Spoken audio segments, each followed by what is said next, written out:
నమస్తే రమ్మగారు. నమస్తే జయ.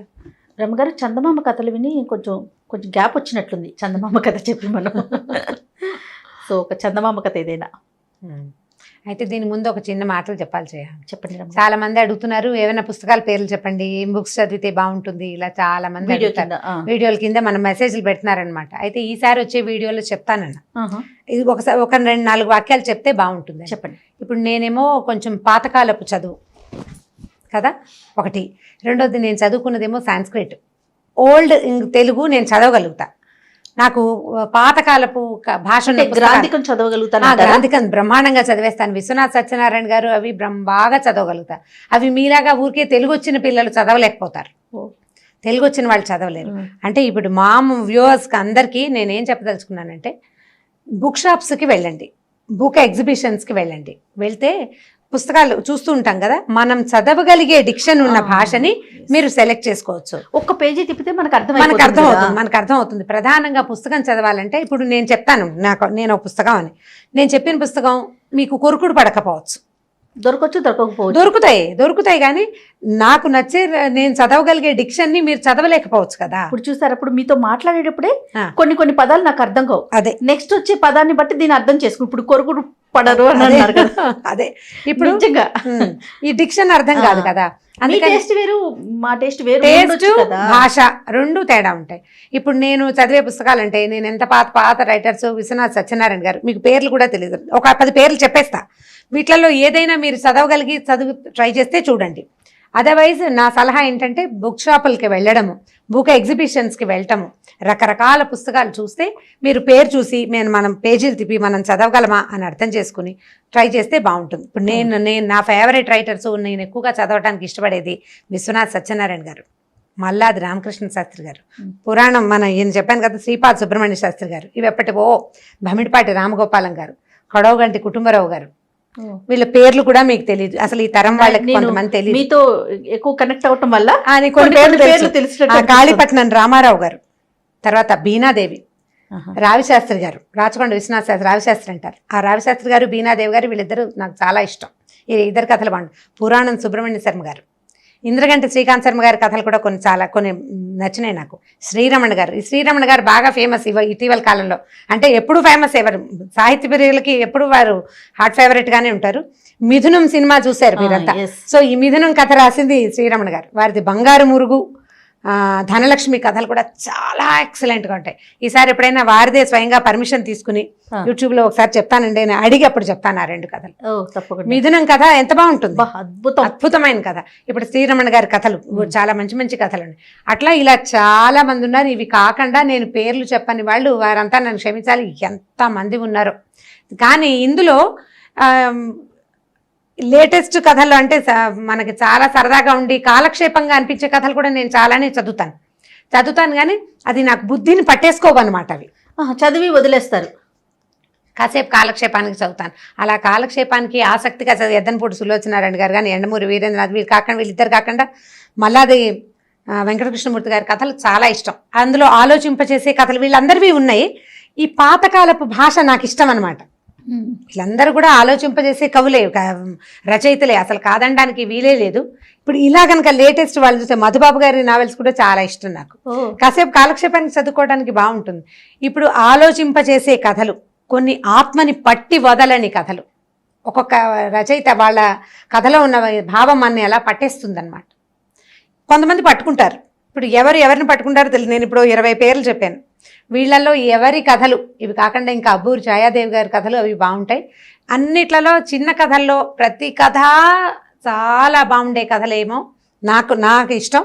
భమిడిపాటి రామగోపాలం గారి కథలు, ఇట్లు తమ విధేయుడు అనే పేరుతోటి ఒక పుస్తకం ఉంది. లేటెస్ట్ భాషే, అంటే మరి పురాతన భాష కాదు, కొంచెం భావాలు ఒక తరం వెనకవి, అంటే నా తరం భావాలు అయి ఉంటాయి బహుశా. అవి ప్రయత్నం చేసి చూడండి. కానీ అంటే మేము చదివే ఫ్లో మీరు చదవగలుగుతారు. ఇవన్నీ లైఫ్ కి, జీవితానికి దగ్గరగా ఉండే విషయాలు. మనకు నచ్చాలి కదా, నా టేస్ట్ ఇది. సో వీటిలో నుంచి మీరు ఏదైనా సెలెక్ట్ చేసుకోండి. నేనైతే పుస్తకం చూసి మనం చదవగలమా లేదా అనేది డిసైడ్ చేసుకుని చదువుకోవాలని నేను చెప్తాను. తప్పకుండా. ఓకే, అయితే ఈ చందమామ కథ చెప్పాలి కదా. ఒక ఊళ్ళో ఏమన్నాలంటే, ఇది ఒక కుబేర రాజ్యం అనే ఒక రాజ్యం. ఈ రాజ్యంలో ఒక పెద్ద వాగు ఉండేదట, చాలా పెద్ద వాగు. సంవత్సరం అంతా నీళ్లు ఉండేవి అందులో, ఎక్కడి నుంచో పైనుంచి నీళ్ళు వచ్చేవి, ఏడాదంతా ఉండేది. కాకపోతే ఈ వాగు లక్షణం ఏంటంటే అది ఏటా 40 మంది దాంట్లో మునిగి చనిపోయేవారు. 40 ప్రాణాలు ప్రతి సంవత్సరం. మనుషులు కానీ, గొడ్లు కానీ, కుక్క కానీ, పశువు కానీ ఏదైనా సరే, ఆవు దూడ వెళ్ళాయనుకో దూడ పోవటం. ఆ వాగే మనుషుల్ని లాగేసుకుంటుందని చెప్పుకునేవాళ్ళు. కానీ ఏటెల్లకాలం నీళ్లుండేవి, తీయటి శుభ్రమైన చక్కటి మంచినీళ్ళు. ఎప్పుడూ దానికి ఎడతెరిపి లేని ప్రవాహమే ఉండేది. పిశాచి వాగానే వాళ్ళ దాన్ని, ఎందుకంటే పిశాచం అది మనుషుల్ని తినేస్తుంది.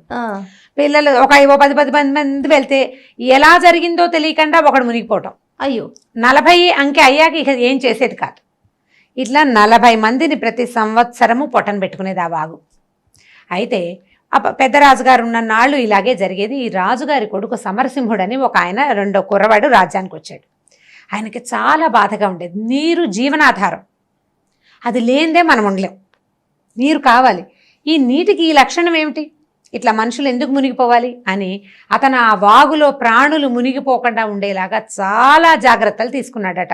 ఇప్పుడు మనం చేసినట్టే కొద్దిగా కొంచెం ముందుకి బ్యారికేడ్ లాంటివి పెట్టించాడు. ముందుకొచ్చిన నీళ్లే తీసుకోవాలి కానీ వెనకాలన్న నీళ్లలోకి మనుషులు దిక్కకూడదు. గొడ్డు గోదా స్నానాలు చేయడానికి, ఇప్పుడు గొడ్లు నీళ్లలో దిగుతాయి కదా, వాళ్ళకి చిన్న వాగులు, చిన్న చిన్న గుంటలు తవ్వించాడు. ఈ నీటిని అందులోకి మళ్లించేవాడు. అసలు జంతువు అనేది అందులో మునక్కూడదు, మనిషి అన్నవాడు అందులో మునక్కూడదని చాలా జాగ్రత్తగా ఒక 2-3 ఏళ్ళు కట్టడి గట్టిగా చేశాడు. ఈ పిశాచి వాగుకి ఒక్క ప్రాణం కూడా దొరకనివ్వకుండా చేశాడు. అతను అదే శ్రద్ధ మీద ఉన్నాడు. ఇలా వృధాగా చచ్చిపోవటం ఏంటి, పోనీ వదిలేద్దామంటే మన జీవనాధారం అది, నీరు ప్రాణాధారం అయింది కదా, అది లేనిదే ఎట్లా అందుకని ఇలా జాగ్రత్త పడ్డాడు.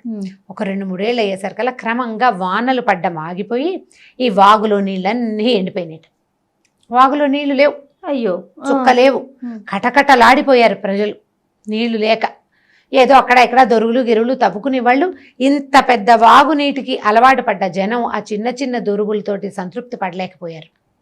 ఆ తర్వాత పొలాలు పంటలు లేవు, గొడ్లు మనుషులు అల్లాడిపోయేవారు. ఏం చేయాలో తెలియలేదు రాజుకి. సరే, పురోహితులందరూ ఏమన్నారంటే, ఏదో ఒక ప్రయత్నం చేయాలి, యజ్ఞమో యాగమో హోమమో ఏదైనా చెయ్యాలి ప్రభు. ఈ పిశాచి వాగులో నుంచి నీళ్లు రావడానికి ఏం అడ్డం పడిందో తెలీదు, నీళ్లు రావటం లేదు. వానలు లేవు, వాన లేకపోతే వాగులు వంకలు నిండవు కదా, వానల వల్లే కదా వాగు వంక నిండేది. సరే, ఈయన ఏం చేశాడు, ఆలోచించాడు, ఏవో హోమాలు చేశాడు, యజ్ఞాలు చేశాడు, ఖర్చు అయింది కానీ వాన రాల, నీళ్లు లేవు. అయితే ఒకనాటి మధ్యాహ్నం పూట ఆయన నడుచుకుంటూ, ఒక సేవకుడు ఛత్రధారి అనమాట, వెనకాల గొడుగు పట్టుకుని వచ్చేవాడితో కలిసి అలా నడుచుకుంటూ వెళ్తే ఈ వాగు వైపుకి ఆయన కాలు దారి తీసింది. ఈ వాగు ఎగువ నుంచి వాగు వస్తోంది కదా, పైనుంచి వస్తోంది. ఆ పై ఎత్తుకి నడవడం మొదలుపెట్టాడు. వాగు వైపుకి, వాగు పక్కన ప్రవాహం వచ్చేది ఒక దారి కనపడుతుంది కదా, అటు ఇటు గట్లల్లే ఉంటాయిగా, ఈ గట్టు మీదకి ఎక్కడం మొదలుపెట్టాడు. ఆ ఛత్రగ్రాహకుడు కూడా వెనకాల ఛత్రం పట్టుకున్నాడు.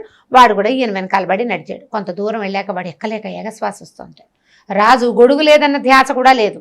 ఈ నీటి సమస్య ఎలా తీర్చాలి, ఈ ప్రజలు అల్లాడిపోతున్నారని ఆ దిగులతోటి ఆయన తన నెత్తి మీద గొడుగు లేదన్న ధ్యాస కూడా లేదు. అట్లా ఎక్కి ఎక్కి ఎక్కి ఎక్కి కొండ శిఖర దాకా వెళ్ళిపోయాడు. ఓకే, వెళ్ళాక అప్పుడు ఆయనకి తెలిసింది ఏంటంటే, వాగు ఎక్కడి నుంచి బయలుదేరుతుందో తను అక్కడ నుంచున్నానని తెలిసింది. అంత పైకి ఎక్కేశాడు, అంత ఆలోచనలో ఉన్నాడు అనమాట.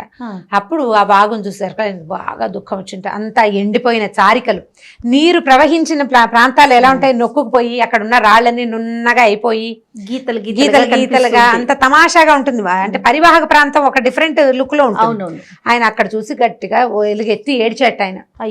అయ్యో నా ప్రజలంతా ఇట్లా అయిపోతున్నారు, ఎంతో జాగ్రత్త పడ్డాను, నీ నుంచి నా ప్రాణాలను రక్షించుకున్నాను అనుకున్నాను, ప్రాణుల్ని, కానీ నువ్వే లేకుండా పోయావు, నేనేం చేయను, ఇప్పుడు నా ప్రజలంతా మాడిపోతున్నారు, ఏం చేయాలో తెలియటం లేదు అని ఓహమని ఏడ్చాడు. ఆయన కన్నీళ్ళు ఇట్లా ధారగా గారి ఆ రాళ్ల మీద పడుతున్నాయట. అయ్యో ఎవరు లేరు, రాజుగారు ఎవరైనా ఉంటే కొంచెం గంభీరంగా ఉండి ఏడవకుండా ఉండేవాడు. ఆఖరికి గొడుగు పట్టుకున్న వాడు కూడా లేడు, పైకి ఎక్కేశాడు కదా. ఓ అని బాగా వెక్కిళ్ళు పెట్టి పెద్దగా ఏడ్చేసరికల్లా అవి ఒక ఆవిడ అలావుగా మోటుగా, తర్వాత ఏమో ఒక ఇంచుమించు ఒక రాక్షసి టైపులో ఉన్న ఒక ఆడ మనిషి వచ్చింది. అక్కడికి వచ్చి, ఏరా అబ్బాయి ఎందుకు ఏడుస్తున్నావు అని అడిగింది. నేనేం చేయను, నీళ్లు లేవు, వాగంతా ఎండిపోయింది, పిశాచి బాగు మా ప్రాణాలకి ఇలా దాపురిచ్చింది, ఇలా ఏమైందో తెలీదు, తింటే తినేసింది, నీళ్లుంటే చాలు అనుకుంటున్నారు ప్రజలు, వాళ్ళని రక్షించడానికి నేను ఇంత ప్రయత్నము చేస్తే అది పోయింది, 40 మందిని ఇచ్చేసినా సరే పర్వాలేదు, నీళ్లుంటే చాలనిపించేస్తోంది ఇప్పుడు అని బాగా దుఃఖపడ్డాడు. పడితే ఆవిడ ఏం చెప్పిందంటే, నేనే రా పిశాచిని, సరే ఒక ఒప్పందానికి వద్దాం, నాకు 40 మంది వేద పండితులు, మంచి బ్రాహ్మలు, బాగా చదువుకున్న ఏమన్నా పండితుల్ని బలివ్వు ఒక్కసారి, ఇక నేను నీ జోలికి రాను, నీకు నీళ్లు ఎడతెరిపి లేకుండా ఉంటాయి. ఒక్కసారి 40 మంది వేదవేత్తలైన పండితులైన బ్రాహ్మణోత్తముల్ని 40 మందిని ఇవ్వు నాకు, వాళ్ళు 40 మంది వచ్చి వాగులోకి కనుక దిగితే నీళ్ళు వస్తాయి, వాళ్ళు నీకు ఇంకా బయటికి రారు, ఆ తర్వాత ఇంకెప్పుడు నీ దగ్గర నుంచి ఏ ప్రాణాన్ని నేను తీసుకోను అని చెప్పి వెళ్ళిపోయింది. ఓకే, ఇతను వాదనకు అవకాశం లేదు, ఆ మనిషిని చూస్తేనే ఈయనకి నోట్లో నుంచి మాట రాల, అలా ఎలాగా అది కాదు ఇది కాదు అని అనలేకపోయాడు. అక్కడి నుంచి ఇంటికి వచ్చాడు, సగం దూరం దిగి వచ్చేసరికి ఈ ఛత్రగ్రాహకుడు ఉన్నాడు కదా, వాడు బాబు ఎక్కడికి వెళ్ళిపోతాయా అని వాడిని రాజుగారిని చేతులు పుచ్చుకు తీసుకుపోయాడు కిందకి. ఇంటికి వెళ్ళాక పురోహితుల్ని మంత్రుల్ని అందరినీ పిలిచాడు. ఈ పిశాచి బాగు ఇట్లా స్త్రీ రూపంలో, ఒక మొరటుగా ఉన్న ఒక స్త్రీ రూపంలో కనపడింది, నాకు ఇట్లా చెప్పింది అన్నాడు. అనేసరికల్లా మిగిలిన వాళ్ళంతా అన్నారు, బాబు ప్రభు నీరే ప్రాణాధారం, అందరికీ ప్రచారం చేద్దాం, ఎవరు ఇష్టపడి తమ ప్రాణాలని ప్రజల కోసం వదలటానికి ఇష్టపడతారో వాళ్ళని రానివ్వండి చూద్దాం అని దేశమంతా చాటించారు. ఓకే, చాటిస్తే 41 మంది పండితుల్ని జల్లెడేసి పట్టుకున్నారు. ఓకే, వీళ్ళేం మొదట ఎవరు రాకపోయేసరికి ఈ మంత్రులంతా ఏమన్నారంటే, చచ్చిపోవడానికి ఎవరు సిద్ధపడి వస్తారు, మనమే ప్రయత్నం చేద్దామని పాఠశాలల నుంచి, గురుకులాల నుంచి, చిన్న చిన్న ఆస్థానాల నుంచి బలవంతంగా కొంతమందిని 41 మందిని తీసుకొచ్చారు. ఈ 41 మందిని తెచ్చాక అందరికీ చెప్పారు, ఇదిగో ఇట్లా ఇట్లా ఉంది ఈ పరిస్థితి, మీరు వెళ్ళి పిశాచి బాగు దగ్గరికి వెళ్తేనే నీళ్ళు వస్తాయి, లేకపోతే లేదు అని చెప్పేసరికల్లా ఈ 40 మంది తలా ఒక మాట చెప్పారు. మా ఆవిడ కడుపుతో ఉంది, మా పిల్లాడు చిన్న పిల్లాడు, మా నాన్న వృద్ధుడు, నేను చచ్చిపోతే ఆయనకి తలకొరివి పెట్టేవాళ్ళు ఉండరు, నాకు అనారోగ్యం, లేకపోతే నేను ఇంకేదో చదువుకోవాలనుకున్నాను అని 40 మంది నో అన్నారట. ఒక్కడు మాత్రం నేను ప్రజల కోసం చనిపోవటానికి సిద్ధంగా ఉన్నానని చెప్పాడు. చెప్పేసరికల్లా సరే వీళ్ళు ఏమనుకున్నారు, కానీ ఈ సంవత్సరం ఈ ఒకడిని ఇద్దాం, వచ్చే సంవత్సరం ఎవరైనా ఉత్సాహపడితే అప్పుడు చూద్దాం, అంటే ఒప్పుకుంటే చూద్దాం అనుకున్నారు. ఈ 41 మందిని రాజుగారు అక్కడికి తీసుకెళ్ళాడు. ఈ ఒక్కడిని, అయ్యా మీరు వెళ్ళండి వాగు దగ్గరికి అని చెప్పాడు. జనం అంతా కింద నుంచున్నారు. రాజుగారు ఆయన బండిలో, ఆయన రథంలో నుంచుని ఉన్నాడు, దూరంగా ఉన్నాడు వీళ్ళ దగ్గర. వీళ్ళంతా వాగు దగ్గర నడిచి వెళ్ళారు.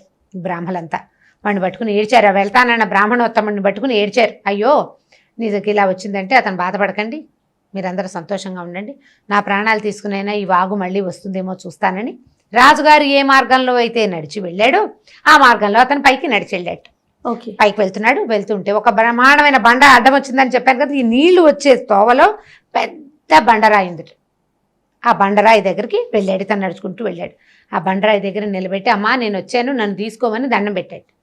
లోపల ఢామని పెద్ద మోతయ్యి ఈ బండ బడేల్మని పెద్ద శబ్దంతో పగిలి బ్రహ్మాండంగా జలధారలు వచ్చేసినాయి బయటికి.